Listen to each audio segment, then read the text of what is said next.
awesome to be here. I think every year at this day, I look out here and it's pretty remarkable to have so many people cover and care about a college baseball program, and it's not something that I take for granted or take lightly. I think it makes it the best place in the country to coach, but obviously to play, and no different than any other year. I think we got really good players that are really good people that are worthy of that coverage. So thank you for being here. Obviously, we've documented and talked about last year in 2025 national championship team a lot. Team that'll go down as a forever, type team, and very eager and excited to talk about 2026 and this group of players. Off to a good start, really good fall, excelled in a number of areas in the classroom. Again, another LSU record for GPA, highest GPA in LSU baseball history. Excellent work by the players there. Good work by the staff. Full speed ahead. Very fortunate we were able to keep a couple of them that had other opportunities that decided to stay here over the off season, and I'm very grateful and thankful for them and their work. And like I said, everybody ready to turn the page, and teams worked very hard on that. Had a good fall practice, good winter break as far as guys doing what they need to do, and off to a good start here with training, scrimmages. Kind of how this will go. Some adjustments this weekend for the weather. We'll scrimmage today, extend that, and then we will not play the next couple days because of weather. And then over the next 2 weeks, we'll probably play 8 full scrimmages from this point forward, and then a couple smaller simulated games to get ourselves ready to go. And thinking about this year and this team, and setting a course for it, I think it's really important. We'll always appreciate what we did last year, but to move on to this year and be all in on right now, I think we have set a good blueprint of what it's going to take to be successful, and those things aren't really that much different. But the jungle that we play in, which is the best conference in any sport across the country, requires your absolute best. It requires you to do the things that you need to do to be the most prepared team on game day, and we really have to respect and honor that, hold ourselves to an incredibly high standard in terms of that preparation, in terms of accountability, coach to player, player to coach, player to player. And I think we have a group eager to do that because you have a number of guys that have experienced the very top of success, both with their individual performances and as the highest level of team success. Having 19 returning players from last year is a good benefit. And then, kind of a hallmark or staple of what we do here is always placing, LSU, the team and the program above individual needs, coach to player, player to coach. And I feel like we have a group that understands the importance of that.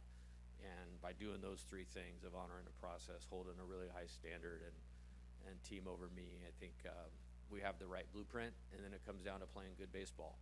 And we'll put 1,000%, effort into that, to do that, to make each player the best that they can be and the team the best that it can be. We're really excited about what's ahead, really excited about our non-conference schedule, playing some great opponents, that will challenge us early in the season within games and within stretches, and then obviously a really good SEC schedule where over those 10 weekends you're playing 10 teams that are capable of going to the College World Series. So it demands your absolute best.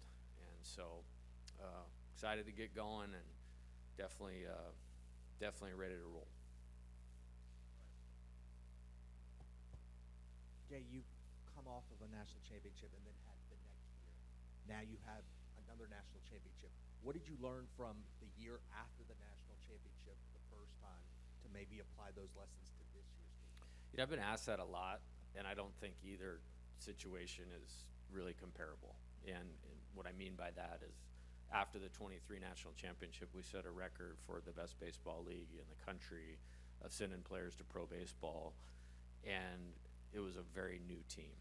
And there was going to be some inevitable growing pains with that we did endure. And I think by understanding that, maybe that might be of small help, but nobody was really a part of that. There's, I think, 3 players, with Gavin Guidry, Jaden Newton, DJ Primo, have been a part of both championships and went through that. I think the valuable lesson is probably the guys that came in that season. You talk about a Jake Brown, a Steven Milam, and then have been part of both of the last 2 teams, that they can draw from those experiences. And I've seen them do that really, really well and evolve as leaders. And Jake, exceptional leadership skills. Exceptional leadership skills. I'm sure you'll talk to him today. And then watching Steven really grow as a player, like a player I wouldn't trade for any shortstop in the country in terms of what he brings just as a baseball player, but how much connection our team has appeared to have with some new pieces, on defense because of him being the shortstop has been fun to watch. And so I don't know that I can go back to 2024 and go, hey, I picked up a bunch that is super beneficial for this group, because you're resetting the team and you're resetting the culture. And if you're all in on now in 2026, 2025 is completely irrelevant. And that goes for the coaching staff too. Between Derek, Jake, and Chris, has the chemistry and the communication changed there at all with the little shakeup of having Derek in center field defensively? Is there anything different between those guys and how they sort of working together? Yeah, I think we have 3 center fielders in the outfield, and it's pretty cool that all 3 of them have already played center field here at LSU. What a great thing to have those guys. So I don't expect and haven't seen any struggle with that, because their baseball ability, all of their experience. And you talk about winning type players, and this concept we talk a lot about is, there's guys that have talent, and there's guys that have skills that show up on game day to really help you perform and win on both sides of the ball.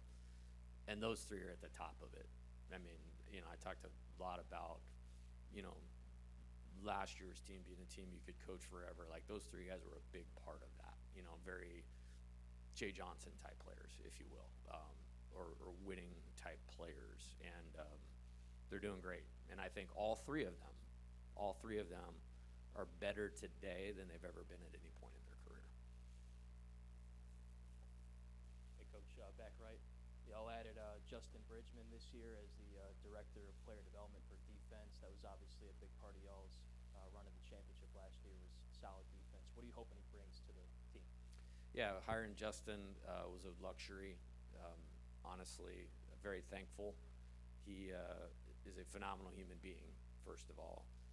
He's played for me, and I think he's actually the first player like that I've hired in a real kind of direct role that's been a player for me. He's had great experience, being at Tulane the last 3 years. He coached for Larry Lee at Cal Poly. He was with us at Arizona for a very short time in a smaller role. I think it was the COVID year, so we only played like 15 games, but terrific baseball guy, really knows the game, knows the expectations, has been a part of, a really successful team of ours at Nevada. We won a championship that season, understands how I can, communicate and operate, and then really help some young players that haven't been a part of it, understand that. And then, knows how we see the game and relative to what winning baseball looks like, and has a lot to offer, and like I said, he's been in 2 really good programs since then, and so has brought some new things back, did a great job, self-made professional baseball player, and I like having guys of good character around our people, or our players that are smart baseball people too. So he provides a lot, and I'm really happy we have him here this year. Jay, back here, a guy like Casan Evans, how much do you think last year's experience for him pitching in Omaha the way he did, being on that stage, how much do you think that could help him kind of prepare for the 2026 season and take the next step in his game? Yeah, I think there's something about, getting to the College World Series and competing in it, and he did obviously at the highest level. He closed out Game 1 against Arkansas Arkansas, which was probably the best team in the country last year. And then immediately 2 days later, or 3 days later, with the rain out, coming in and giving us 4 2/3 against a really good UCLA team.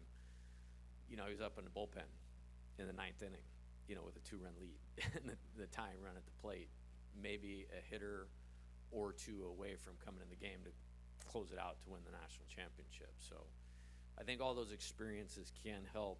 I think for him, I would say it wouldn't matter though, because you know what you're getting as a competitor every time the guy takes the mound. I mean, the first time he took the mound opening day last year against Purdue Fort Wayne, like, whoa. And then I was like, okay, that was your ramp. The next time I put you in, how you perform is going to decide whether we win or lose that game. And he saved the next game against Omaha. And then we went to Texas, and he saved a game against Dallas Baptist, NCAA tournament team. Saved or won a game against Kansas State, NCAA tournament team. Got 3 or 4 starts, in SEC play. So well positioned. And, I've talked about this before. I don't know, there's a more important player, that we've recruited here. He's obviously got a lot of ability, but the makeup, the character, the competitiveness, kind of those 3 things I just talked about and outlined. I'm not worried about that guy getting himself ready to compete and to win. And, model player, in that regard. Jay, staying over here, I think we tend to take for granted quality consistency in life, right? When I think of that, I think of Steven, what he's provided for you defensively. What is your wish list for him this year? I just think he has a great blueprint of what he needs to do to be the best player that he can be. And that makes him extremely valuable for us. I think when you look at last year and you play the schedule that we do and you go through the SEC, you're going to have some bumps in the road. Every player, the team's going to have some bumps in the road. I think towards the end of the season and clearly in the postseason, like he played to the perfect blueprint of a player that I want offensively. Matter of fact, I actually brought him in yesterday and threw up on the video like 5 of the at-bats, and they were all in the postseason of like, hey, this led to this, so this is all I want you to do. And he has such good understanding. We'll never have to have a meeting like that ever again. Defensively, physically be himself. And he, without even having to ask him to do it, like I said, those leadership qualities have really, really elevated. And at that position, with new players around you, that is incredibly vital. So, I love stealing stuff from Coach Burtman, but used to have that saying, like, all you can do is all you can do, and all you can do is enough. If we brought you here, like, he typifies that. I don't need him to be anybody else but him, and who he is at his best. Yeah, Coach, a lot of the transfers you brought in on the infield, just wondering if you can express just how quickly they've been able to buy into y'all's system on the infield. Zach York, Braden Simpson, Dardar, Caraway, all those guys that are going to be competing for playing time. Just you obviously have a lot to replace there in the infield. Just how have they adjusted, I guess, to being here the first several months on campus? Yeah, I think, one of the things in your question that you kind of get used to, you can't win the national championship without losing major league players that immediate year. And what a season defensively when you talk about Jared Jones at first base, both offensively and defensively, Danny Dickinson, Michael Braswell, and obviously with Steven is short. Best defense in LSU baseball history. And so you move some of those guys along. That's how we got to the pinnacle there. And so knowing and recruiting it would be really important. Knowing that the draft in Major League Baseball had so much money last year, we were going to get hit with some of our high school talent, evaluating what was and what wasn't on the roster that could up and fill. That was going to be important to go and do that. And, the transfer portal's tricky because you're a little bit at mercy of who decides to go in and who doesn't. Like, you don't get to set the market or who's available. I think, all of them were unique situations. Seth is from Louisiana, and then Zach I'd had a previous relationship with from recruiting Nick, and then Braden was somebody that Coach Simpson evaluated quickly and said, hey, this is a guy we think we want to jump on. And all the while, you're still waiting for them at the draft too. But they've acclimated well. I probably undersold or maybe had a lower opinion of where they were defensively coming in here, and they've worked really hard at it. And, you know, obviously we've really ramped up the intensity of coaching, or the prioritizing the defense part of it. Like after the first season, I became the infield coach, and it's not all that technical or tactical, or it's this crazy system. It's built around fundamentals and reps, and I just want them to know how important it is. And they clearly do. And you see them out here working early, taking extra ground balls, working on very specific things, you know, having somebody that helps me with that, helping them develop routines for their individual development. And, you know, you're talking about, you know, 3-player, and Trent, you know, same thing. You're talking about 4 players that were 4 of the better offensive players on their teams. They know that they have to contribute on both sides of the ball, you know, to be the player they want to be here. Jay, whether bigger, heavier, stronger, Derek Curiel, what were your off-season goals for him, and what would be noticeable to the fan seeing him from year 1 to year 2? Yeah, everybody has asked me a lot about, and I totally understand about like the switching to center field thing. He's a center fielder. Like he came here as a center fielder. You know, I made a decision last year that not a lot of freshmen come into the SEC and make that type of impact. And it took about probably like 3 weeks of fall baseball to know like this guy's going to play like on a great team. You know, he's going to hit probably towards the top of the order because of the consistency and the quality at bats. I just made a decision like, hey, like let's keep the center field thing off of his plate and just be good at this so you don't wear down during the season, because there's different physical demand playing in center field. Very similar to what we did with Steven as a freshman and having him play second base. And we had a conversation about what's next. I mean, you win the championship, he gets kind of the nail on the coffin hit, wire to wire. You know, started every game of the season, very few dips, bumps in the road. You know, okay, let's think bigger picture. I mean, he wants to be a long-time Major League player. What do you need to do? I mean, you don't have to touch a weight to be a good player for LSU. You don't. But down the road, 3 to 5 to 7 years in his career to have the type of baseball career he wants to have, he really had to work hard with Chris Martin, who's a great strength coach, and he did. And I think we'll see some benefits of that. So really excited about that, and you know, really excited about his motivation to just be here and now and put together a great 2026. You mentioned Seth being a local guy. What's maybe impressed you the most about him since getting on campus, and what positions is he competing at right now to contribute? Yeah, with Seth, I think you know, his good baseball skill. I think, you know, when you recruit a player that you're only going to have for 1 year as a senior, that's the expectation, is like they're great at what they're good at. And I think he's used his experience well. I think he has a good fundamental swing that can show up in the game. I think he's a much better defensive player than we talked about, and kind of to Glenn's question. You know, once he committed here, he committed right around the time of the Super Regionals, if I remember right. So we were still playing. It's like, hey, we're bringing you here for your offensive capabilities and production. I saw you hit a homer off Kate Anderson. I saw you hit a double off Casan Evans. You obviously followed that up with a really good season in the Big 12. But to catapult yourself, we need to really make sure that the defensive side of the ball is good, which I didn't really know as much about. And then he went to work prior to coming here and has made himself into a better player and has continued that. As far as his contribution, he can make a contribution at first base, second base, or third base. I think by the time we finish today, he will have played all 3 of them in the scrimmage games.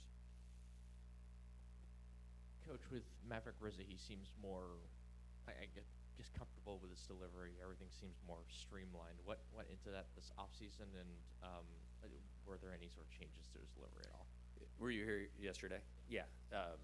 I couldn't agree more, and I think that's a great observation. I think he has all the talent in the world, and I'm glad you brought him up, because sometimes I feel like he gets overlooked a little bit. But again, you're talking about a freshman that led the national championship team in appearances last year. And part of the reason I did that is because I believe in his ability. So I think part of it was experience, getting out there, getting past the, hey, I'm a freshman from the Northeast coming into this great baseball league. He should be the most confident player on the roster with the physical ability that he has. And so I think that experience was key. I think him understanding, kind of like we were talking about with Derek, what the next steps were physically. I think he's done a terrific job in the weight room. Coach Martin has really emphasized how much better he is moving down the mound. So if I said, hey, this has been the most positive change, I think I don't have any experience of being 6'8", so I can't relate to this.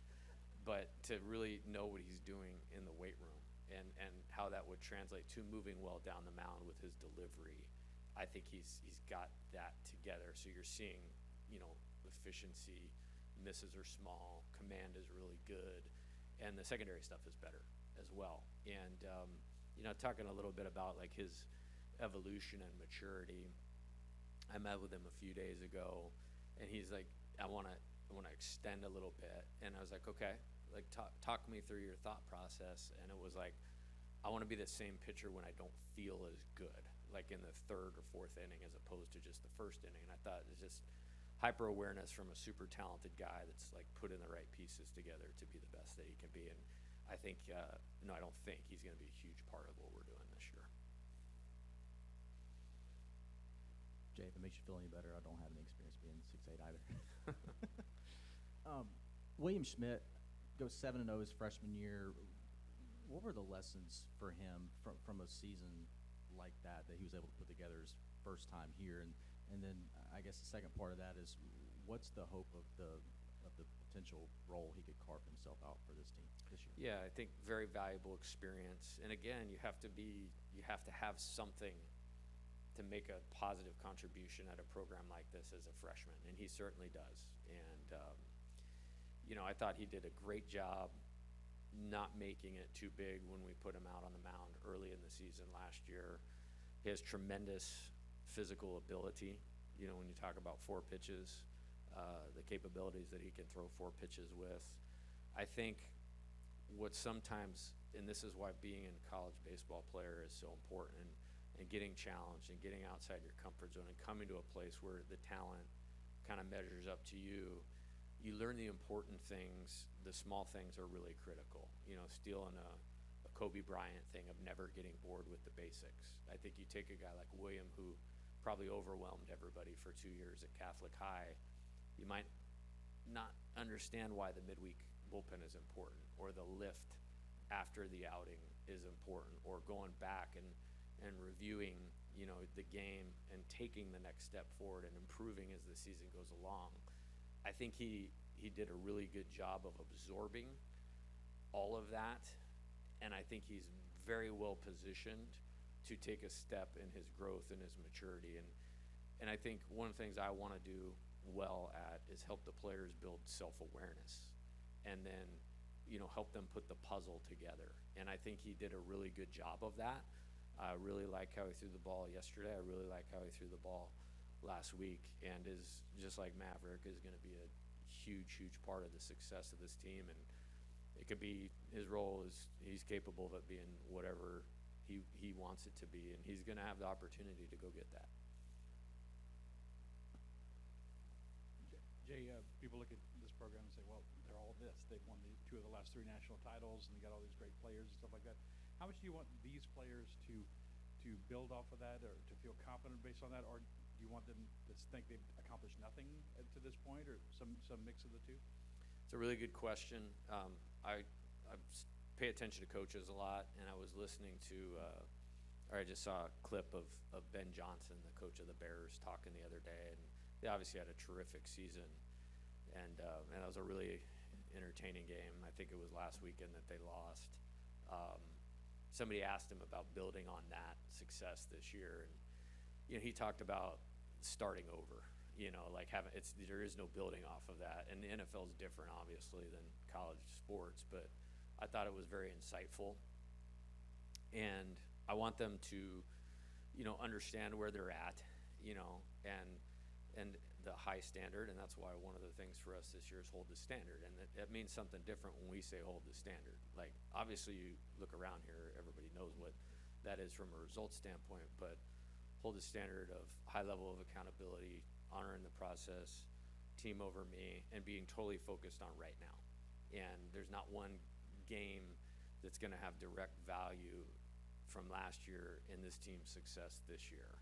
And so it's really all about right now and being all in on that. And so we want to use your past experience as well, or use our past experience as well to help us with a clear respect for what this team needs to do to be really good, or as good as it can be right now, and reach its potential. So I think you can use it. I don't think it has a lot of relevance. It's not going to help us, and I try to kind of edit everything else out that's not going to be beneficial for us to be good this year. Coach, Luis Hernandez is a difficult player to replace for a lot of different reasons. How have you seen Cade Arambidi step up as a sophomore and try to take on that large role that he leaves behind? Yeah, I think both correct statements. That year last year doesn't happen without Luis. And with that being said, I knew the whole time what I believed we had in Cade, which was the best catcher in the country that showed up on a college campus last year. And the expectation, and I told him this last year, is for him at some point to be the best player in the program. And I think if you've paid attention, which I certainly know you have, he had a terrific fall, probably the best player on the team in the fall. And that is, I'm the least surprised person, in this building about that, and proud of him all at the same time, because a player of that talent, to kind of not only accept but embrace that 1B, catcher role, he did that exceptional, and we won a lot because of him. I mean, to catch, 10 SEC games as a freshman, and that was when Anthony was pitching, so we won most of them, and have that contribution and get to play in a regional and super regional, pretty good, So I love where he's at. The game looks incredibly slow for him on offense and defense, and it's something I talk to the freshmen a lot about, is the guys that will have success immediately are the guys that just have a capability of slowing the game down and focusing on their task. I think he learned a lot, last year, and I really see him doing that well right now. I think this time last year we talked about getting the right guys on the bus, being a phrase that you would use, I guess. Just how much have you put value on that aspect of the team, and how has it changed, say, in the last 5 to 10 years? Yeah, I think it makes coaching more enjoyable when you have that. I know there's coaches that will have like a strong, like super direct criteria for choosing and evaluating character. I wouldn't be standing in front of you today if I wasn't willing to roll the dice sometimes on guys that don't have it all together, or don't come from the perfect family, or, are not a 4.0 student. And those are some of the guys I'm like the most proud of in my entire coaching career. I think when you do get, though, and I'm using the extremist of extreme examples, when you get Paul Skeens, when you get Cade Anderson, when you get Dylan Cruz, I'll use a guy like Danny Dickinson as an example, where they're the best players on your team, Jared Jones, and they're the best dudes, and they carry the weight of the other things that are controllable off the field. It just has such a positive impact on what happens.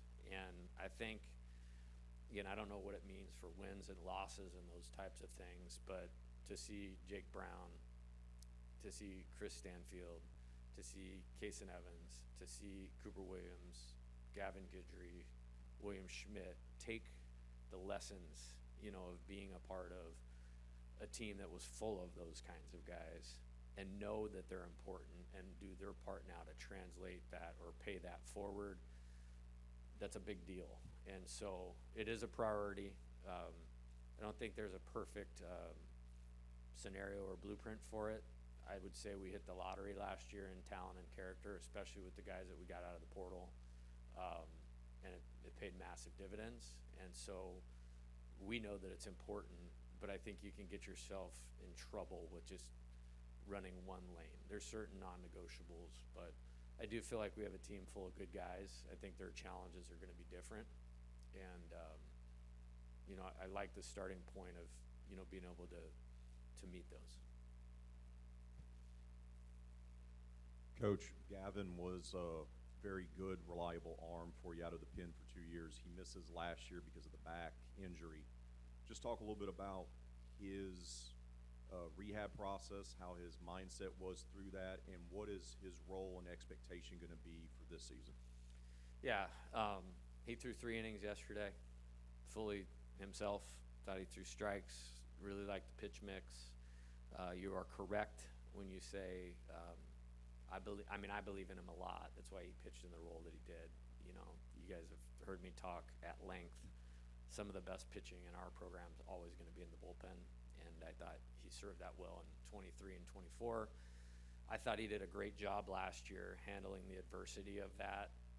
Not easy to do when it's kind of really supposed to be your time. And, he sat at the front of the dugout, next to Jamie and myself. And, did a great job with all that part of it. But the injury stuff's all in the rear view. I expect him to be a massive contributor. What that looks like, there's a lot of figuring out to do. So I don't come into these things and go, hey, this is the rotation, this is who's competing. I don't do that because, 2.5 weeks is a lifetime, and Game 10 is a lifetime from Game 1. And you want to use another Coach Burtman. I think his line was tax day. You said it and you go with it. So we're a long ways from tax day, but he will be a huge part of our success this year. How much percent-wise has, say, your NIL budget gone up the past couple of years because of success and more people wanting to donate money? And has it gone up quite a bit? I mean, a little more money to deal with? Well, that's an interesting question because the rules have literally changed every single year in some way, shape, or form. With that, I'm very thankful for the people that have contributed to LSU baseball in that regard.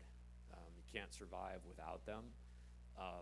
But with the rule changes, with NIL, with revenue sharing, it's a different issue now. You know what I mean? It's an issue of it's important that LSU continues to make baseball a priority, and continues to invest on that side of revenue sharing, and again, it's in that regard, it's a little bit more like the big leagues. Do you want to be the Dodgers or do you want to be a small market team?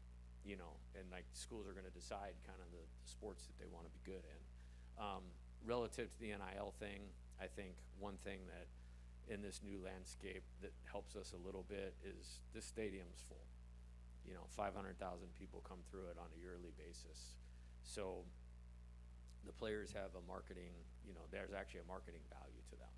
They're the highest social media following, I think, on all the platforms, and that's where people go to get their information. So, college baseball in some places a channel changer, people don't pay attention to it. Well, they do here. And so that allows for our players to have some opportunities, and I'm very thankful for anybody that contributes to that because it's a day and it's a time that you're not going to have the success everybody wants to have if they don't. So, like I said, every year it's been a different challenge and a different set of rules with those stuff. We're just going to always stay within them. And my hope is that the people and the school will continue to give us a chance to be successful. When you look at last year, so many freshmen contributing on that team, and now to have so many of those guys back, how much did it help you, I guess, when you were constructing this team, knowing you were going to have that nucleus back in the fold, kind of in the era of the transfer portal where, so many guys are entering after every year, and then just kind of how does that play into the freshmen that are on this year's team, and how impactful you think those guys can be going into this season? Yeah, man, really good question again. So we are in a good, I don't know if I've ever seen this, where we lost so much contribution from a team that reached the pinnacle, and we returned so much from a team that reached the pinnacle. And I think it's probably a credit to recruiting and balance. You know, we have not sold out to just Portal City. We've developed really good high school players here. And I think last year's freshman class, and I said it in this thing, was by far the best group of freshmen that we have brought in. And my goal is to be able to come to you and say that every single year, because we're constantly elevating, you know, the standard and the bar of the player we're bringing in, and getting to bypass professional baseball and choose LSU over MLB. So those guys, yeah, I mean, somebody asked about Casan, you know, pitching on the biggest stage, and how about the regional Game 7, most important game of the season, to come out and, you know, I struck out like 10 or 11 in a row. It's one of the best performances in a big game probably in the history of the stadium, and that's saying a lot. Huge value in that, you know. And then on the other end of it, or maybe the other extreme, John Pearson, you know, he might only had 30 at bats, but he got to the plate twice in Omaha, you know, so I think that's valuable. You know, Kate, you know, catching in the regionals and super regionals a little bit. William pitching in the regionals and super regionals. Maverick pitching in the regionals and super regionals. Cooper Williams, you know, towing the rubber in the 8th inning of a game we're winning in the College World Series. So I think that can be valuable. Now, they all want to take a step forward in their development. And so you put all of the focus in on what do they need to do that. You know, whether it's Derek with the strength, John improving on the defensive side of the baseball, you know, William taking a step forward in the controllable aspects. I would say the same thing about, you know, Casan, you know, Maverick really having a good understanding of what makes him great as a pitcher and pitching with that aggressiveness, assertiveness, and conviction. And then we're constantly just trying to go like this as we go. And so, you know, maybe at the end of the season we're talking about them in an entirely different universe because they keep doing that. Now, the impact that has is you can go to a really talented freshman, whether on the pitching side, it's Marcos Paz, you know, Reagan Ricken, Zion Theophilus, or the position player side, Cerna, Braun, Ruckert, Claus, I'm leaving somebody out, William Patrick. I think that's it. I think that's all of them. I think there's 8.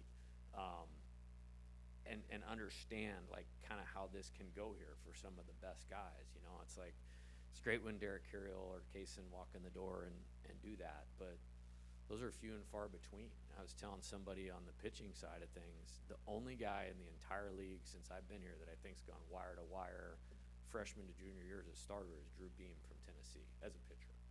Tells you how hard that is to do. Coach, you talked about last season, the word that you used to describe the team was mature. Do you have a word to describe this team yet, even though it's kind of early? No, and you just said it. It's only because it's early. You know, they haven't been tested yet. And I think when you go through like shared experience, both successes and positives and adversity, which is the only thing I can guarantee them, you learn more about what that is. But the word you just used is critical in baseball, you know, because when we grow up or we're more mature, we handle hard things well.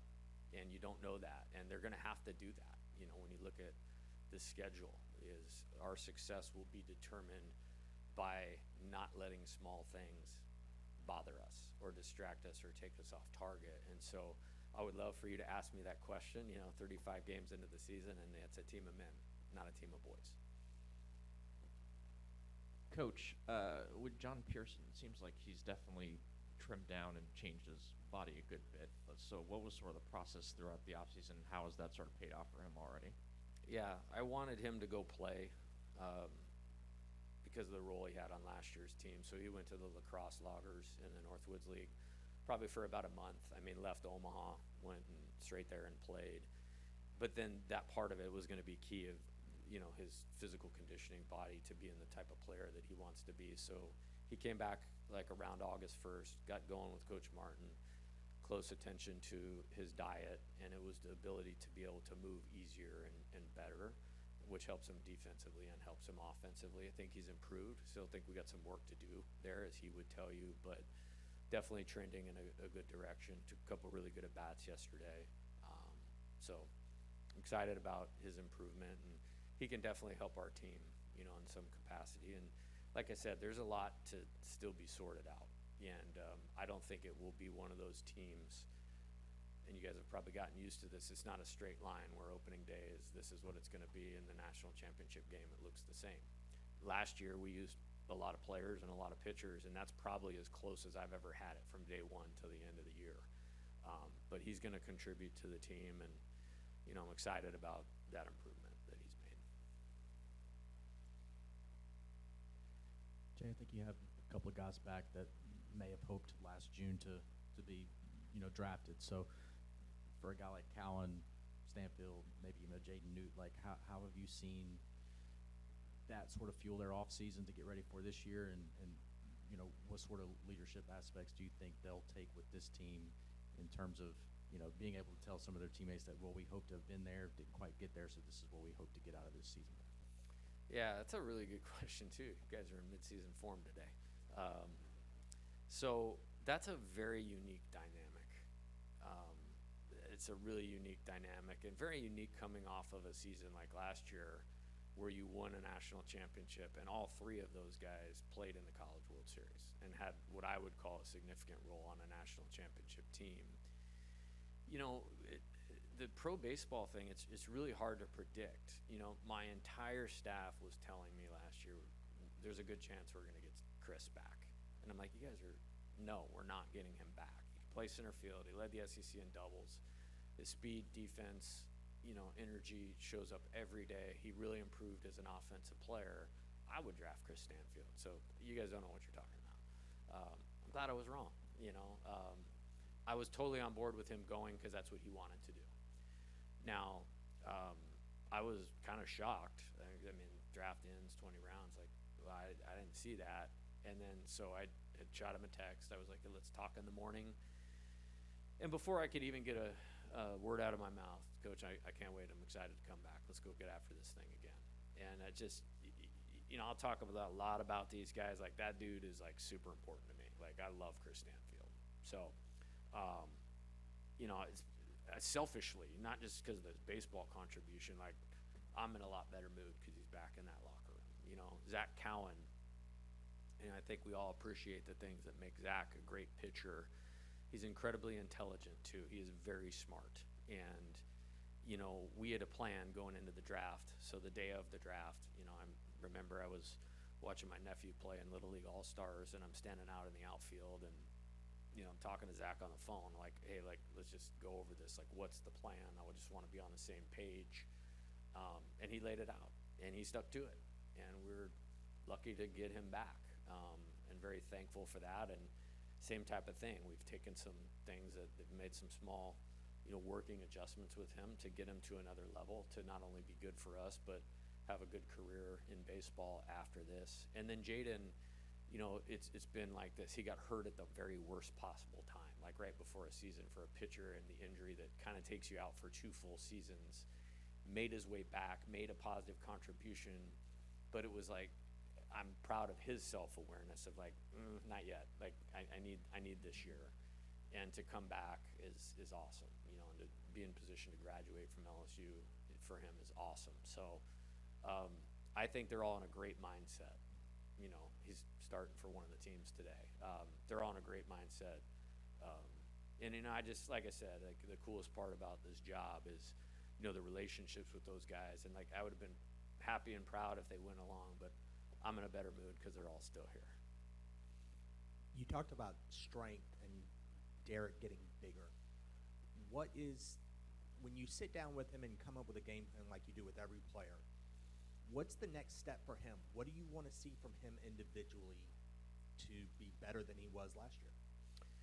I think what I love and appreciate about him is 2 things.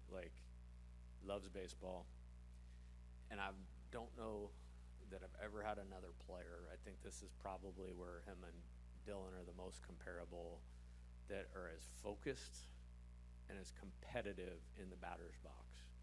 And when I can pay you that compliment, that's all I need you to do. That's all I need you to do. And like I said, it's a lot of fun. I've known him longer than anybody in the team or program, which is kind of unique because he's only a sophomore. And the level of conversations we have in the office over text message are at a different level. He doesn't need to do anything else other than be Derek Curiel.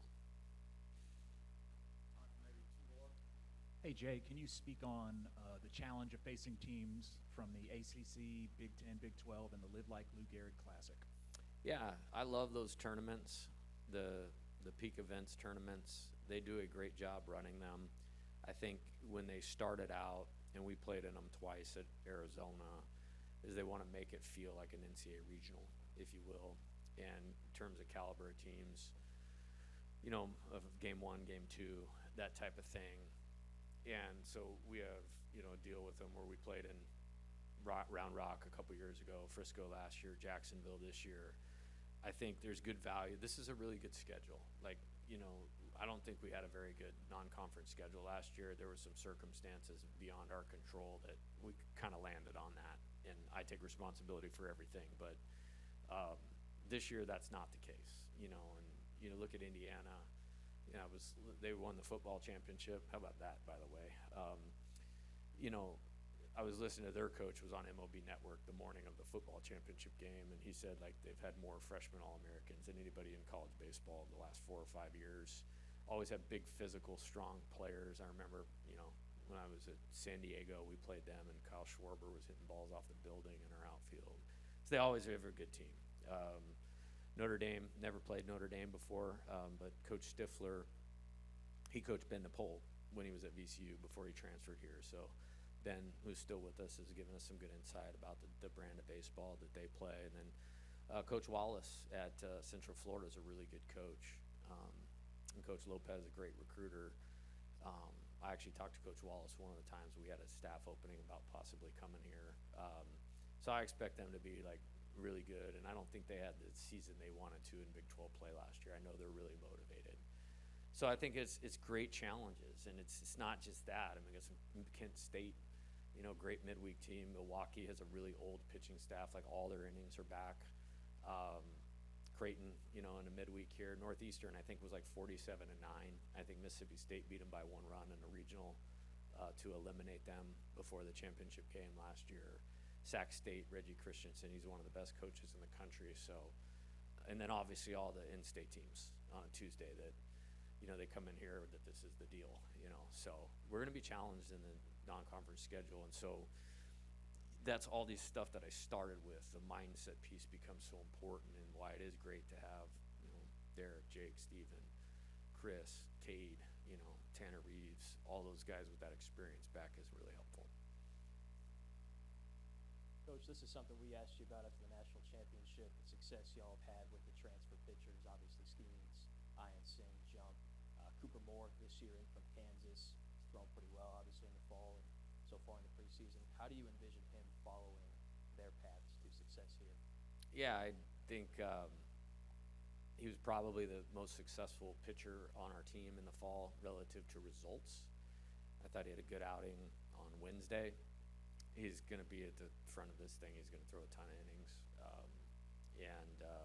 As far as, I don't think those guys that previously pitched here have anything to do with Cooper per se, but I do think he can give us a great contribution similarly to the, you know, whether you want to call it Skeens, Riley Cooper, Holman, Gage Jump, Anthony, Zach Cowan.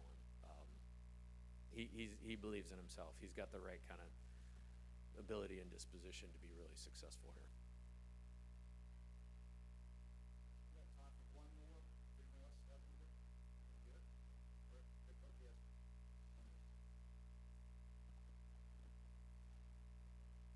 Coach, you've talked a lot about the 3 things that it takes for a team to continue that sort of championship level of success, or its accountability or whatnot. Have you seen any of these 3 things? Do you have like an example of seeing any of these 3 things play out with this team so far since the fall started? That's a really good question. I think so today is Friday, so we are on practice day number 11. And it's early in the season. Everybody's excited. You know, there's obviously guys want to make their mark, you know, and try to establish a good spot for themselves on the team. I do like how we've trained, practiced, prepared, and respected what we do. Like, today matters to me. Yes, they want to get to game day. Of course. That's when you're a competitor, you're like that. But, kind of that, what I said earlier, that Kobe Bryant not get bored with the basics, that what we do, in a 12 o'clock hitting group 2 hours before practice starts really matters, and the intention matters. So I've seen really good examples of that. I think there's a different element of this team. It's very difficult. We mentioned accountability. It's very difficult for young people to be willing to do that, to step out of the comfort zone, because a lot of times they're more worried about being liked than respected. So we showed them a video of Michael Jordan the other day from The Last Dance. That scene, it's the best 90 seconds in TV history, where he talked about, pulling people along when they didn't want to be pulled along. And, I told him the story that was kind of around that, about I think he punched Steve Kerr in the face. We don't have to get to that point, but there was this thought on those teams that the practices were so intense that the games really slowed down. So you look at what can happen here, especially the pitchers that threw yesterday, that's some real high-level pitching stuff. Well, can the hitters make it hard on those guys and vice versa? So when we get to game day, it slows down. And so I think they've done a really good job of those two pieces. The team part of it, they talk about it a lot. They talk about the value of placing the needs of the team above your own. But like I said, we haven't had any adversity or any challenges or that, so I can't comment on that, and I wouldn't expect to. But I like our chances of continuing to make those things important. All right, thank you guys. I will continue first with sophomore outfielder Derek Curiel. Derek, as you know, was the 2025 National Freshman of the Year, and he's been named to first-team preseason All-America squads this year. So we'll bring up Derek, and he'll take your questions for about 10 minutes or so.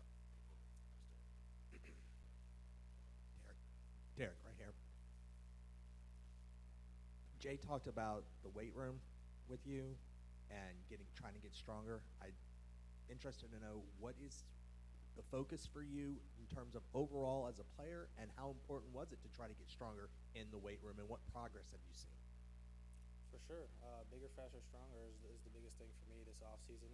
I wanted to improve my speed. I wanted to improve some of my exit velo stuff. My get-out speed, meaning how fast I get out of the box, how fast I get off my steel break. Those are just a few things I wanted to improve, and I think we did a great job with that. I think a lot of the guys on our team did a great job with that this offseason, and I think we'll look a little bit better in our uniforms this year. So I think it'll be a good look.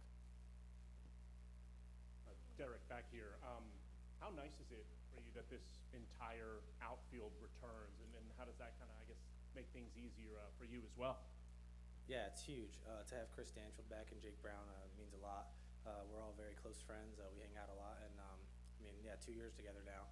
And obviously we were the returning outfield in Omaha last year, so to have that is great. Jake Brown looks great this fall. Chris Stanfield looks great.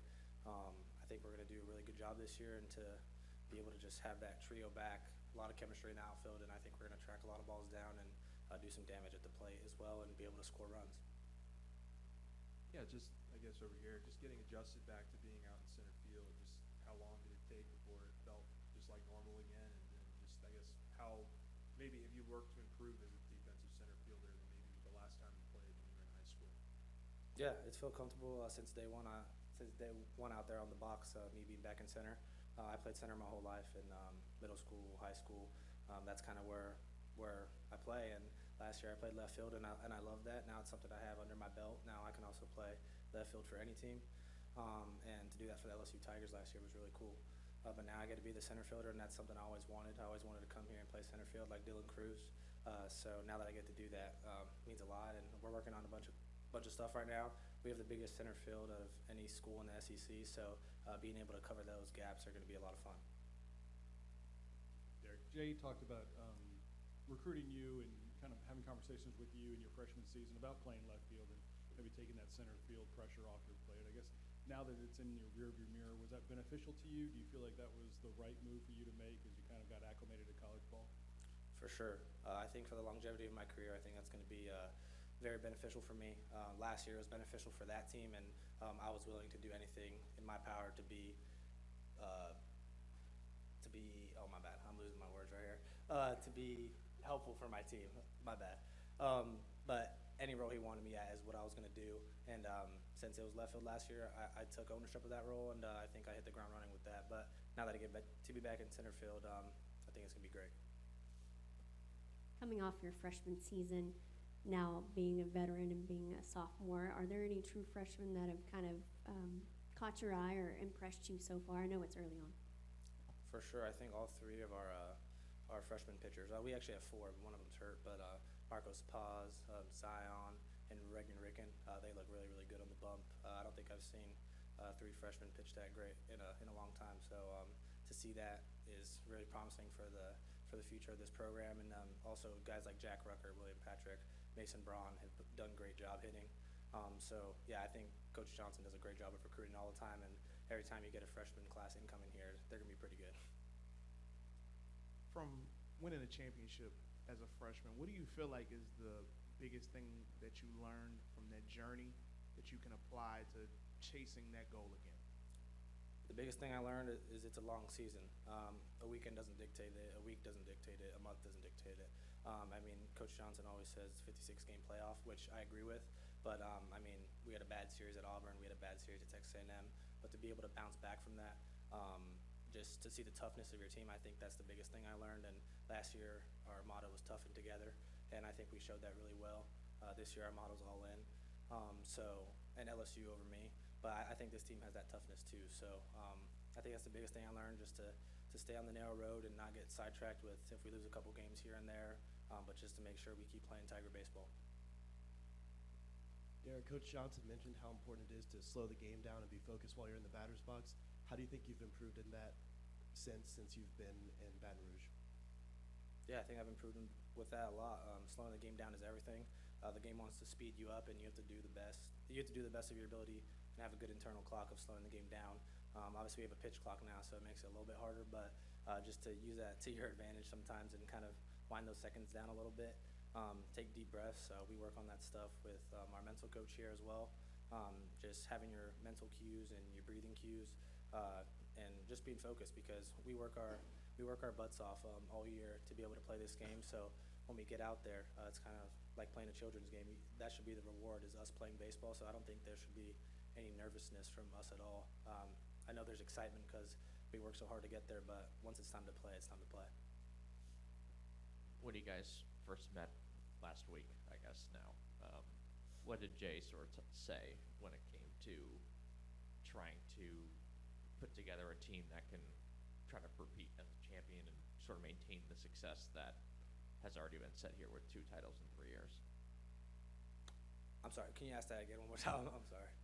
What did Jay say to you guys when you guys first met at the start of the season about just the idea of trying to maintain the success, trying to win another championship? Like what did he say? What examples did he use? What did he say in terms of like trying to maintain the standard after already reaching the mountaintop? Yeah, the main 2 things he said to us is LSU over me and being all in on this team, not worrying about what happened last year or what's going to happen next year, to be all in on now. And obviously we have great history here, but this 2026 team is trying to set our own history. So for us being all in on now and on these next 6 months is huge. And Coach Johnson always tells us they don't remember you if you don't win. So I think we take that to heart, and we're going to do everything in our power to win every ball game, and it's a 56-game playoff. And then after that, the postseason, but taking it a game at a time for sure. Watching your game film, you personally, what do you say, I need to improve upon this better at the plate? What are you specifically looking at of, just your approach at the plate? What do you feel like you need to get better at? I feel like I need to get better at my speed, my get-out speed, my takeoffs. I think I've improved a little bit. I think there's still some room to grow, and obviously my physical strength is something I've been working on for quite some time now. I've seen improvement on that, but I don't think that it's at its ceiling yet either. So just making sure I kind of grow into that man body, I think that's the biggest thing for me. And this year, just competing. I mean, the name of the game is to compete in the box and just be a hard out. That's going to be my goal every time I go up there, is to be a hard out for the other team.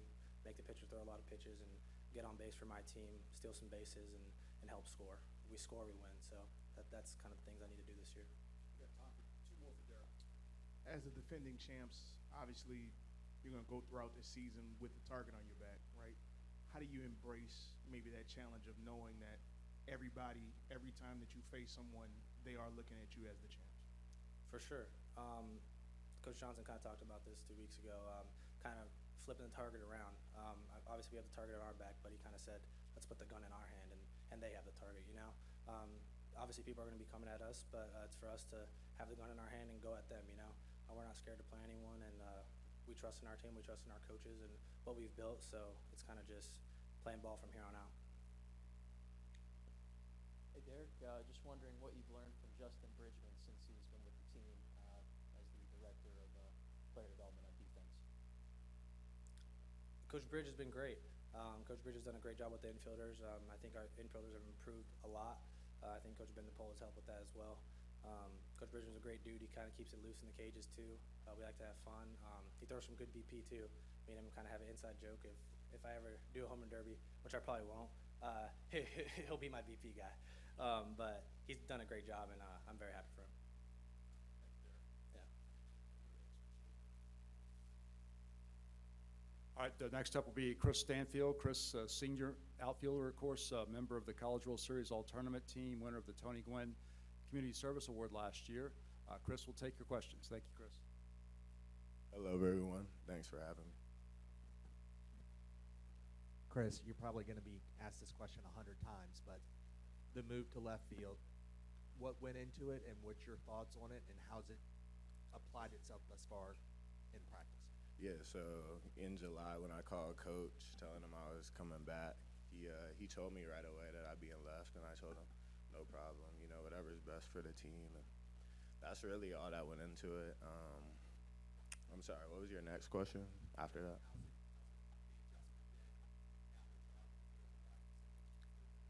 Yeah, it's been great. You know, DC, Jake, and I have great chemistry. And it's been a lot of fun. It's a different perspective, and I feel like in the future it can help me with a lot of versatility. Chris, what kind of improvements have you seen, you know, in yourself this offseason, whether it be in the weight room, your batting, you know, position playing, anything like that? Yeah, great question. Honestly, a lot. In the weight room first, I've put on 10 pounds. And really just last year I was playing around 188, 190. So now I'm around 196, 198. So that's really been the biggest thing in adding strength and really just growing up. I say my swing as well. Just trying to impact the ball more and see more pitches as well and get on base any way I can. Yeah, sorry. Cool. I didn't know. Yeah. Chris, with the draft, how close were you to actually taking a deal and moving on to professional baseball? How tough was it to make a decision through those, 2 or 3 days? Yeah, it was a tough decision for sure. A few teams reached out, and it just wasn't the right time. It wasn't the right thing, and I talked to a lot of people, of course, prayed, and talked to my family. And once Coach Johnson said he wanted me back, that was really it. You know, that was the best option for me. Yeah, you mentioned the chemistry that you have with Derek and with Jake. Just how has that maybe even grown, I guess, here over the last several months? I mean, Derek getting settled back into center, you into left, and then Jake obviously staying in right. Just how has that dynamic worked, I guess, since you guys have returned in the fall and going into the spring? Yes, sir. It's been great. You know, I feel like we've definitely grown closer as a trio and just learned a lot about each other as well. And I know for me, I learned a lot about DC and Jake I didn't know last year. And just being around them more and getting adjusted, like you said, to Derek in center, myself in left. And it's kind of, DC and Jake have new chem in right and center. So it's been great and helping all the new guys get comfortable and, just help us win. Chris, I guess kind of to follow that up, Jay said that he felt like yourself, Derek, Jake are the best you guys have ever been since you've been at LSU as you get ready to head into this season. Why do you feel like he thinks that about you guys? What is it about that trio that makes your head coach feel like, the outfield's as good as it's ever been? Yes, sir. I think, for us, it's a lot of trust. I think for, trusting the guy behind us, and for us, it's kind of been 1, 2, 3 in the order. So, just trusting that they'll get the job done, and, trusting the man to your left and to your right. And then I think for Coach, all of us with our second year in the program, that means a lot. And, I can say last year being my first year, it's much different. So just a lot of trust and knowing what we need to do to win. Derek told us that one of the mantras or mottos for this team is all in. So what does that mean for you, I guess, and maybe what do you think it means for the entire team? Yeah, like Koki said, the draft was tough, but coming back here, I'm all in now on this team and helping the new guys get settled in, helping even the returners, with whatever they need, and being a leader for this team, and also, being there for the coaches and being the guy they can trust and rely on, and just, not have my head anywhere else and just be focused on this season and what needs to be done to run it back.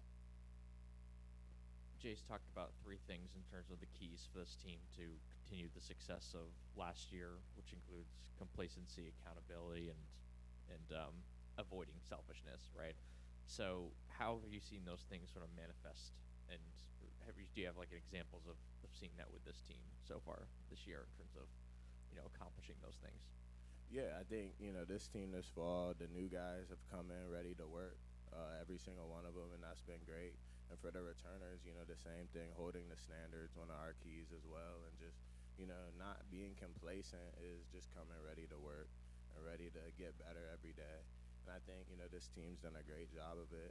This fall they came in, and I feel like we've grown a lot. And now, going into the spring, it's just all in, don't hold anything back and trust in everything we've trained. Hey, Chris, it can kind of be hard to know what kind of team you have until you're in it and playing against other competition and stuff. Y'all did that in the fall against Sanford and Southeastern, and now you're doing the preseason inter-squads. What have you learned about the team when you're in these game-like scenarios? Yeah, I feel like we definitely have a resilient team. I can speak for the Southeastern Louisiana game. That was tough. It was close for a little. They have a really good team over there. And we had to pull through late. I remember, I think we scored 2 runs late in the game to kind of gain momentum and, gain a little bit of like, all right, we can not chill, but, it's just, yeah. And I feel like in the Sanford game, if I can remember, they hit a homer early. And we had to respond. So I feel like this team's just really together, on and off the field. We hang out a lot, and it's been a lot of fun getting to know everyone, the new guys, and getting to know the returning guys better. I got a couple for you. I guess everybody talks about the comfort level in the outfield, et cetera. Is that just kind of learning their speed and working on the communication? Like, what else would go into that as far as comfort level between the 3 of y'all? Communication, for sure. Just like learning what that guy likes to hear when he's close to the wall, because I feel like going back to the wall is the biggest key. Like, that's where it's uncomfortable, and towards like the corners as well. But I really just say talk and communicate. And then the idea of like you being the hunter instead of the hunted, I thought that was great that Derek talked about that. I guess just how can you utilize that and being a little bit more mature than maybe some of the other guys around you, realize that that complacency that you kind of talked about, there's no place for it, and how can you use that to kind of go on the offensive? Yes, sir. Yeah, being at LSU, we know where we're at, but staying focused on our process and our plan is most important. And, going out there like we want to win just as much as anyone wants to beat us. And I feel like, that's a mentality and a motto that's just instilled from day one.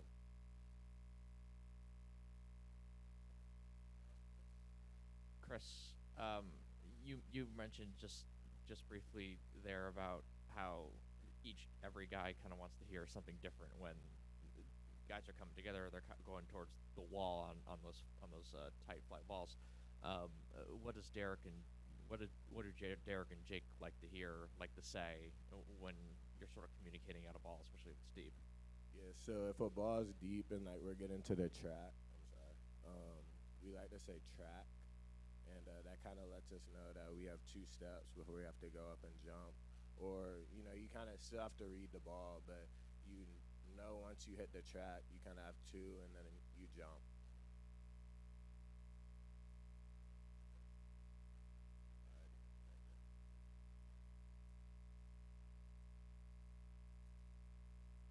right, next will be our shortstop, Steven Milam. Steven, in his junior year, member of the College World Series tournament team last year, and LSU's leading hitter throughout the postseason.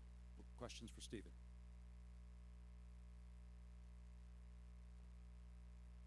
Steven, can you talk about your battles yesterday against Santiago Garcias, your old high school teammate, and how it's been playing with him?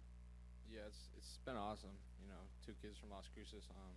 You know, he had a different path than I did. He went to Central and then to Oregon, and then, you know, ended up here. So, grew up together since we were kids. Played together. He was a shortstop when he played back in the day, and you know, it's just awesome. You know, to see him grow, see us grow. You know, we got a text from our high school coach. You know, just how proud he was of us, and you know, it's gonna be fun to go through a year with him and, you know, try and win another national championship.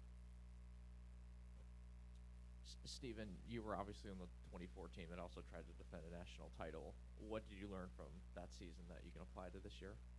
Yeah, you gotta go hunt instead of being hunted, and you know, you gotta have a tight group of guys, and I feel like that's what we had last year, and you know, that's what we're gonna try and build on. You know, you gotta trust each other, you gotta work it all out, and at the end of the day, you gotta go out there and win ball games even when it's hard. And you know, I feel like we did a good job of that last year, and you know, we have a blueprint for it, and you know, we're trying to recreate that.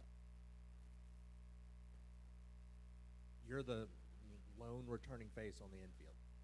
What do you try to step up in a leadership role to tell the other players and just try to help them adjust? And who do you think you're going to be surrounded by? Yeah, I think we got a lot of great guys in the infield this year. A lot of versatility, a lot of very athletic guys this year. I don't know who I'm going to be surrounded by, but you know, you can throw any one of those 6 guys out there, and you know, they're going to go make plays. It's just more trying to slow the game down for them, and you know, telling them the right spots, and kind of just getting a feel for how they like to play the infield. Just getting to know each other is the best way I could describe it. Everybody's different. Everybody has their own philosophy of fielding and how they envision that. So that's been what we're working on, just getting time with each other. And speaking of one of those guys, being around Seth, what's your first impressions of him, and where do you feel like he can contribute for this team? Yeah, he's a great player. Took Kate Anderson deep last year. Just been having good at bats. He's a tough out. He can play defense, and you know, just as long as he keeps on improving, he can, you know, help us win in a lot of ways. Hitting, running, on defense. He's a very versatile player. Can play multiple positions, and you know, I don't know where the cards are going to fold, but you know, I think he can help us win. What did Jay say to you guys for that first team meeting of the season about trying to maintain the success, try to, you know, win a third title in 4 years, trying to maintain the highest of high bars that you guys have already set? Yeah, it's a new year. It's 2026, and you know, you can't be complacent about 2025, and you got to keep getting better every single day that we walk in here, and you know, we got to hold each other accountable, and we got to continue to grow as a team. And you know, at the end of the day, we got the right guys on the bus this year, and you know, just keep growing and keep evolving. And at the end of the day, if we keep showing up and keep putting in the effort that nobody is doing, you know, we'll be at the top again. Hey, Steven, just wondering the impact that Coach Bridgman has had upon you since he joined the staff. Yeah, he's a great coach, great infield coach, doing a lot of different drills this year with our infield. I think it's shown a lot of improvement throughout the fall and through now. You know, we got Jack Rucker, Ethan Claus. They've been working a lot with me, him, and Bridge. So he's been good. You know, we lost Nick McCleary, but he's really good at his job. Yeah, Steven, when you have the chemistry that you did last year with Danny at second, just, you know, 3 or 4 different guys maybe working in at that position, what did you maybe learn from how quickly that chemistry grew with you and Daniel last year, and how, you know, you can implement that with, you know, a bunch of different guys this year that are competing for playing time at that spot? Yeah, we've all been taking ground balls with each other. There's like 4 guys right now, and you know, at the end of the day, as long as they can just get it to me, I feel like that's the best way I could describe it. And you know, I'm gonna learn them, and they're gonna learn me, and we'll be like I'll know the back of my hand, and you know, we'll figure it out. But you know, there's multiple options there, and you know, any one of those guys can, you know, step up in any given day and win a ball game for us. Back here, your coach said that he wouldn't trade you for any other shortstop in the country. I mean, you're not a guy that needs confidence, but I mean, what do words like that kind of do and mean to you? Yeah, I mean it's awesome to hear, but at the end of the day, I got to do my job and I got to help this team win, and we got to get our guys close, and we got to go out there and win ball games. It's nice to hear, but you can't. It's not the end all be all. Just watching Tanner throughout fall, I guess a little bit here, just seeing the strides he's made there. What can you say about his work ethic, I guess, and knowing that guy for a year now? Maybe not like a Danny where he's kind of new to the team. How may that be beneficial to him? Yeah, he's worked really hard since he's gotten here to improve on his defensive game, and he's been hitting. I think he hit a homer yesterday, and he's been putting the barrel on the ball and making it tough on other guys. But he's worked hard in the weight room, put on a lot of weight, gotten better defensively. He's trying to clean some stuff up, but at the end of the day, he's put in the work, and it's showing. I know he'll keep doing the same, but he's been really good. It's impressive to watch. You mentioned Clausen and Ruckert. How have you taken them under your wing, and what have you liked from their game so far? Yeah, I like both of them. They're guys that weren't the best, I would say, at their position, and that's how I was. And both left-handed hitters, love lefties. And just trying to slow the game down for them is the biggest thing. They got all the talent in the world. It's just now trying to slow the game down and make it easier on them, and learning from my failures, and trying to help them out in the box, or whatever it is, if they get a bad hop or something. But I think they're going to be the next infield here, and that's what's going to come after me. You mentioned accountability earlier. Do you have an example of you guys trying to keep yourselves accountable so far this season? I would say just trying to take every inner squad and get better at something, not just going through the motions, whether it's the weight room, whether it's hitting, whether it's doing the boring drills that you see us doing on the side. It's trying to be perfect and master it.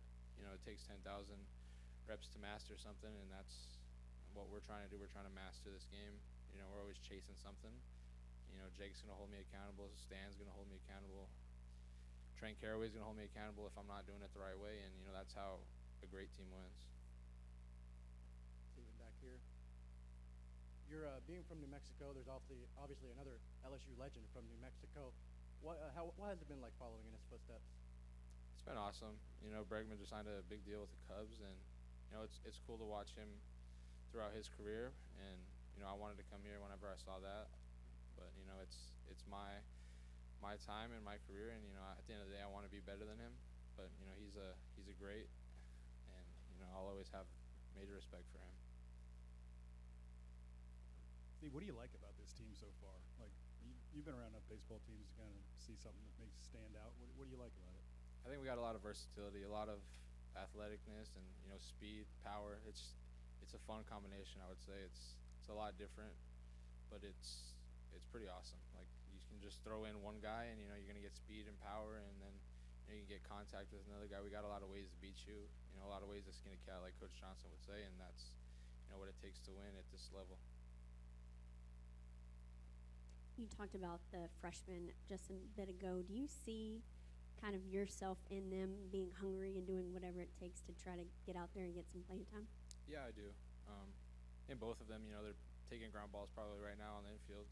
That's how I was my freshman year, trying to improve and get better any way I can. And, they're always asking questions. They're always trying to, figure stuff out. And, that's what's great about them. And that's why I feel like they're going to succeed at this school.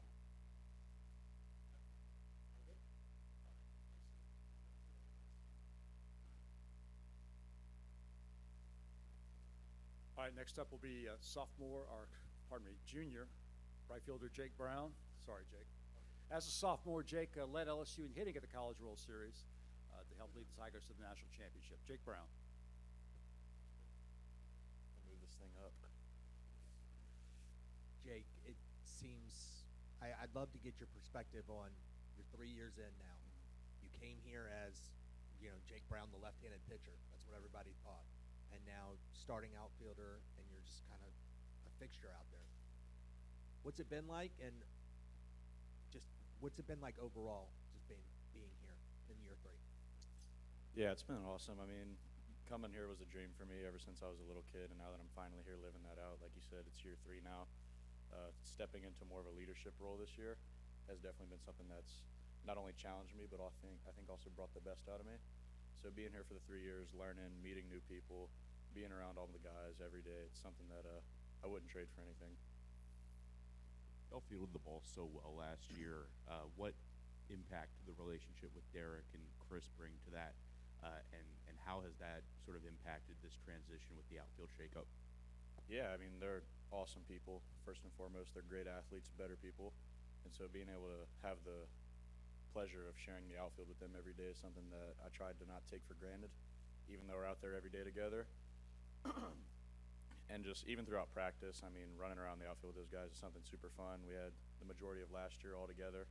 So having that relationship, building confidence in each other, and just going back out there and doing it again is something that I'm really looking forward to.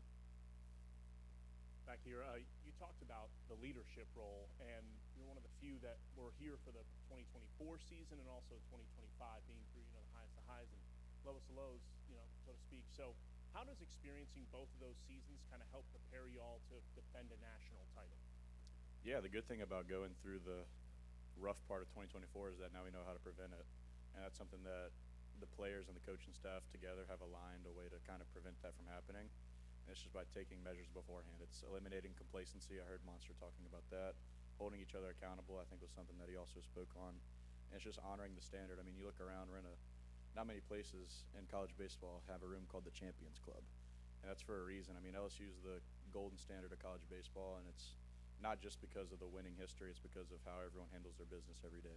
And that's something that last year we were able to do really well and that we're able to learn from this year and just keep pushing forward, keep holding that standard. Just the same question I asked Steven. Like, what do you see in this team that, you know, you already like? Yeah, I think Steve touched on it a little bit. There's a lot of versatility on this team, but something that really impresses me is the character of the guys. I mean, obviously you're at LSU, you have Coach Johnson, who's the best recruiter in the world, Coach Jordan, Coach Simpson running around getting all the best players. It's the character that each of these guys bring in. It's like I said, it's honoring the standard of LSU baseball. These guys, as good of players as they are, you wouldn't want better people representing this team. And that's something that I take a lot of pride in, knowing that I get to share the locker room with them every day. Just because being here, being at LSU, being at a big college town like this, it can be easy to get distracted, get your mind separated from the goal. But we haven't had that problem. It's a lot of guys that are willing to come in and do whatever it takes every single day. Looks like you spent a lot of time in the weight room this off season. Legs looking big. Can you share your leg routine with John Eads? I need to learn from him. I mean, that dude's the man right there. All right, follow that up. To the point of being the defending champs, like, I know this is LSU, but when you're the champs, everywhere you go, there's a target on your back, right? Like, how much maybe has that been discussed, and how much do you embrace that role? Yeah, I spoke about this at the banquet last week, and we're very in a fortunate spot to be able to have a target on our back. But the way that we look at it is just about turning that target around, and it's attacking everyone else. We called it working like number two and acting like number one. So it's the work that we put in behind closed doors is something that everyone should be proud of and something that we take a lot of pride in. But it's also showing up to an opposing stadium, and it's when we walk through that gate, you know that LSU's coming. Like, at the end of the day, like, we're going to show you why we have a target on our back. Just wondering, 6 months in, if you have a good Zach York story. He seems to be one of the bigger personalities on the team since arriving here. Is there anything that comes to mind there?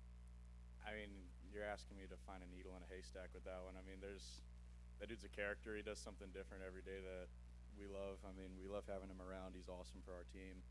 Like I say, he's one of the guys that, as good of a ball player as he is, he's an even better person. Super fun to be around, and could be the next Creole Bambino. It's early in the season, obviously, and you just sort of mentioned accountability is one of those things that's sort of a key for you guys this season. Do you have an example of, do you already have like an example of, you know, trying to hold each other accountable as you guys try to repeat again, win 3 titles in 4 years? Like, do you have an example of that accountability at work? Yeah, I can't really pinpoint one off the top of my head, which I think is a good thing for our team, like I said, because we have such a good character. But at the end of the day, it's everybody holding each other accountable in the weight room. It's not necessarily like picking someone up and slamming them against a locker, but it's like we have guys that are bringing the most out of everybody every day, which is something that's really fun to be around, something fun to be a part of. And with the guys that we have, like I said, there's no need to try to, like I said, beat someone's head against the locker. Like, we have a lot of good guys that are doing things the right way, and everyone's holding themselves accountable, so it makes it easier for the rest of us.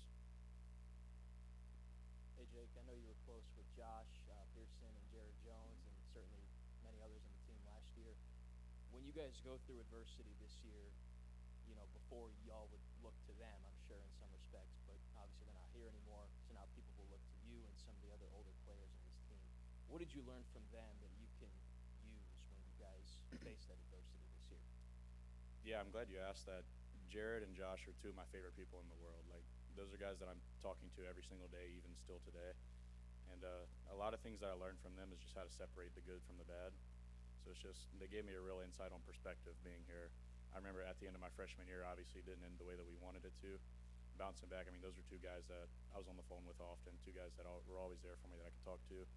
So it's just, they learned to give me true perspective, where things are going to go rough during the season. We're not going to win every game, although we will be prepared to do so. But it's just knowing where you're at, looking around you, trusting the guys by your side, and it's even being in a leadership role as I am right now, I'm no different than everybody else on the team. Like, I'm going to go to them just as much as they're going to go to me.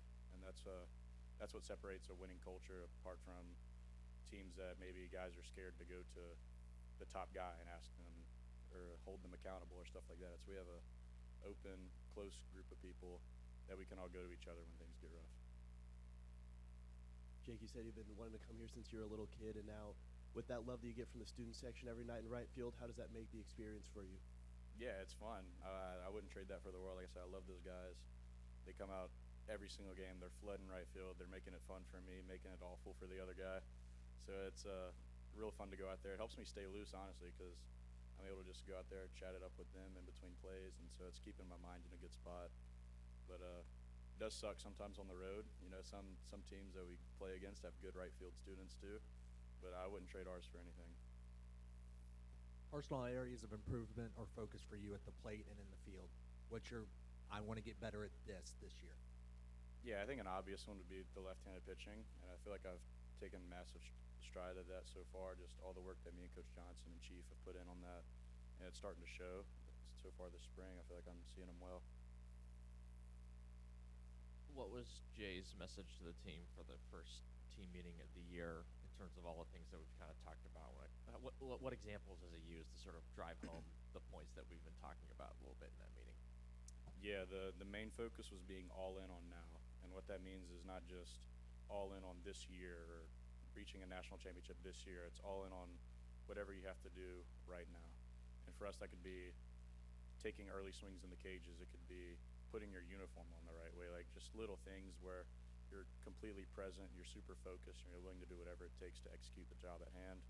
That could be something as simple as getting a ball in dirt read, advancing to second so you can get in scoring position for a guy that can get a hit with 2 outs.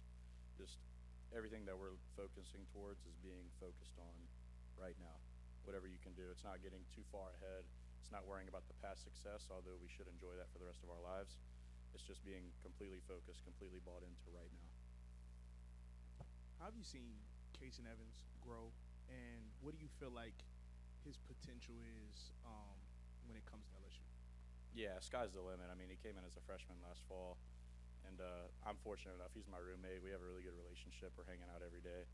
So I've been able to see him grow as a person and as a player, and really glad to call him one of my friends. I mean, the ball player, like I said, he's another one of those guys where as good of a ball player as he is, he's a better person. But the sky's the absolute limit, and I would even say he could go further than that. I mean, the dude's got all the talent in the world. Y'all saw that last year. Struck out 9 in a row against Little Rock in the postseason, the biggest game that we had at that point. And, yeah, sky's the limit. He'll go as far as he wants to. And that's a huge compliment to him, just being where he's at, being one of the guys for us. I'm very excited to see what he does this year. Jake, how would you describe your at-bats against Cooper Moore so far? And what's your vantage point of just his stuff and what he can bring to potentially the starting rotation here?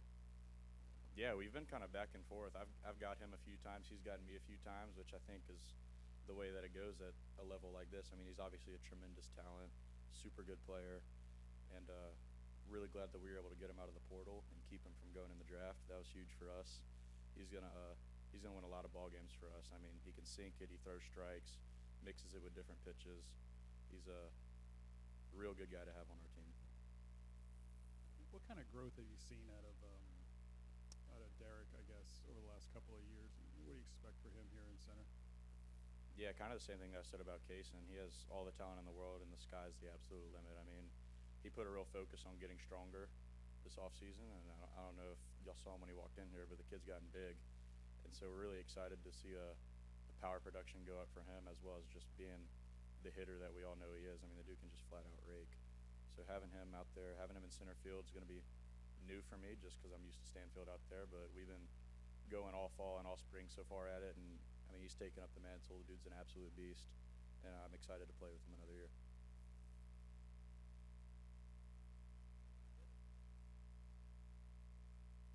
Sorry? I don't know. I mean, hopefully Jared's dad will still be at a lot of games. I know he loves LSU baseball. I mean, I don't know if there's a bigger fan of LSU baseball in the world than George Jones, but him and my dad are really close, just kind of how me and Bear were, so I guess we're going through that together. Thank you.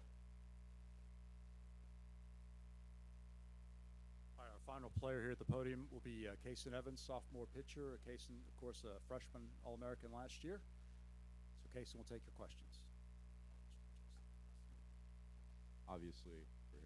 Obviously, expecting an expanded role next year. What is the work? Could you kind of expand on what you, Nate, Jay have done to kind of prepare yourself for that?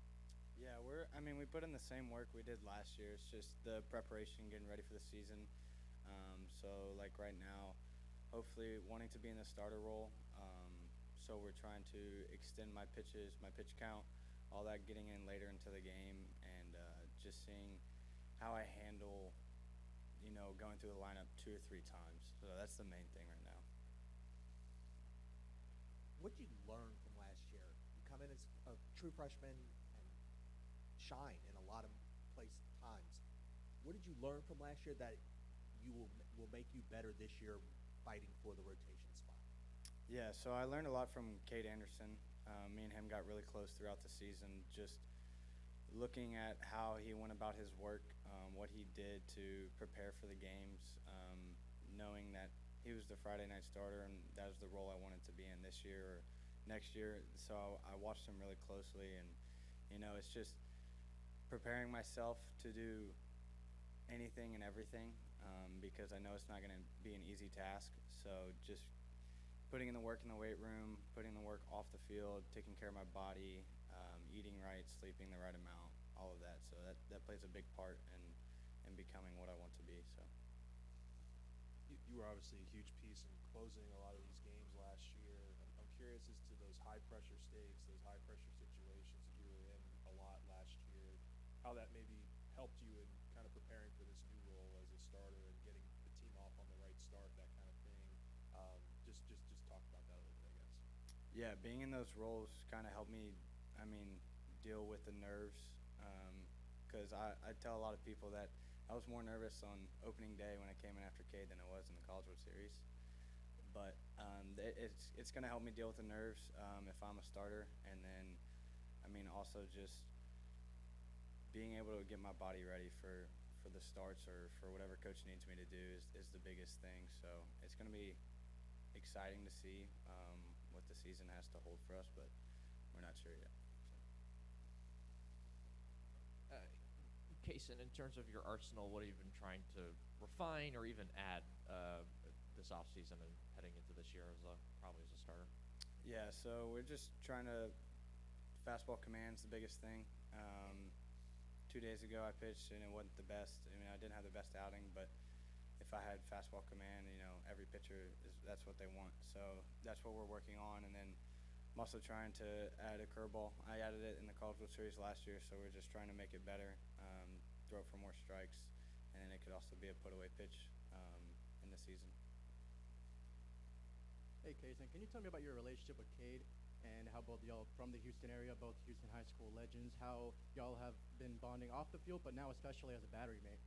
Yeah, so me and Cade played against each other for, as long as I can remember, just battling against each other. And didn't really know him that well until I got to like high school, and we started seeing each other at big tournaments. And then I knew he was coming here, so it kind of helped my decision for me.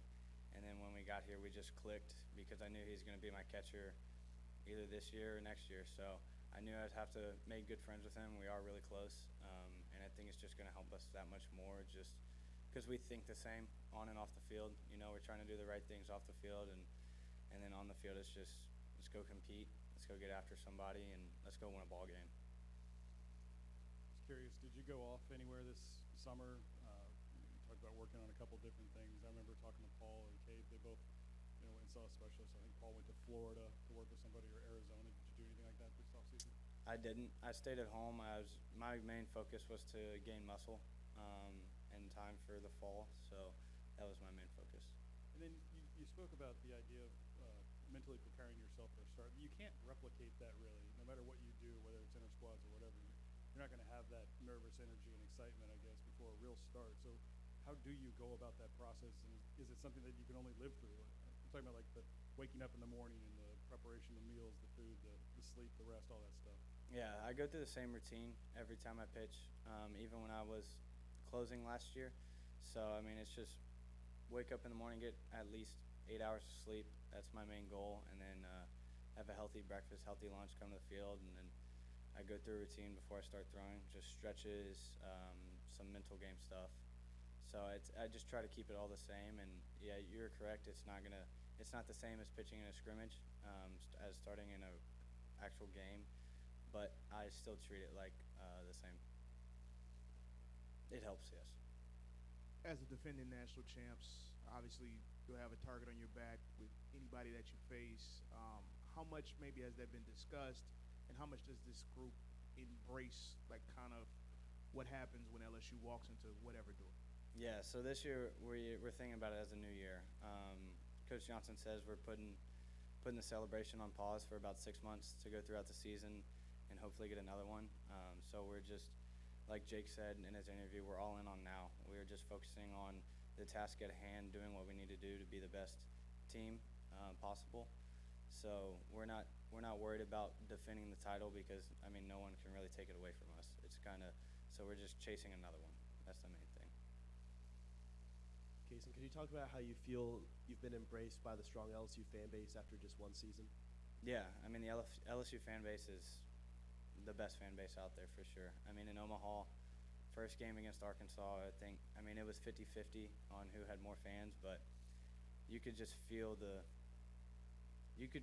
fans that they were into the game, and it's like nowhere else. I mean, you travel to all these places, and yeah, they might have a lot of fans, but they're not into it like the LSU fans are here. The LSU fans know your stats. They know you as a person. I mean, I even had one tell me my major, and it was kind of weird, but they like to get to know the players, and they're all in on the players, and they just want to root for you, and they want you to win.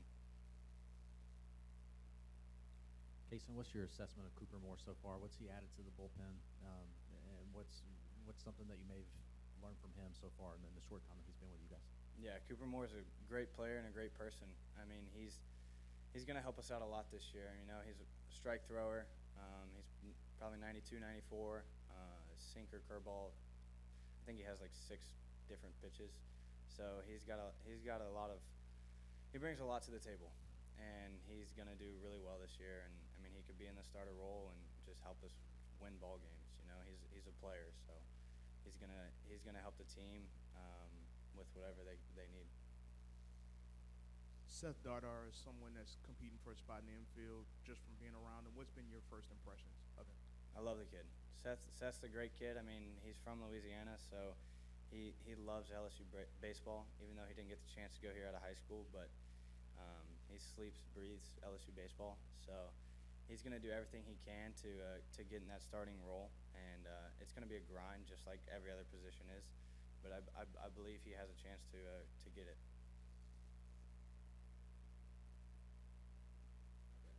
All right. Thank you.